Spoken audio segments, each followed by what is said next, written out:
petite minute de droit avec Loïs Catarusa. Loïs, tu nous indiques que le droit d'auteur du créateur photo, peinture a une durée. Et tu as l'air de dire que pour un propriétaire de maison, elle aurait une durée infinie, alors que pour le créateur d'une photo, elle l'aurait pas. Pourquoi est-ce qu'il y a cette cas de figure et en quoi il serait injuste ? Alors, sur la question de la justice, je ne me prononcerai pas, mais en effet, l'auteur, à la différence du propriétaire, l'auteur étant propriétaire de son œuvre, mais n'est pas un propriétaire comme vous seriez propriétaire d'une maison. Lui a une durée d'exploitation de son œuvre limitée à 70 ans après sa mort aujourd'hui, à la période, à l'époque à laquelle on se parle.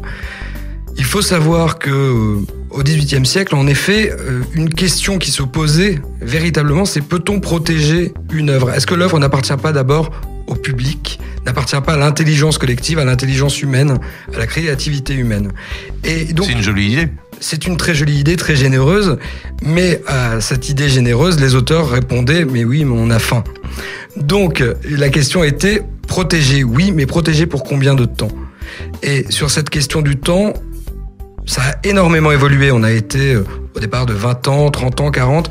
Puis ça a été la vie de l'auteur. Il est normal qu'il puisse toucher des bénéfices de son œuvre le temps de sa vie.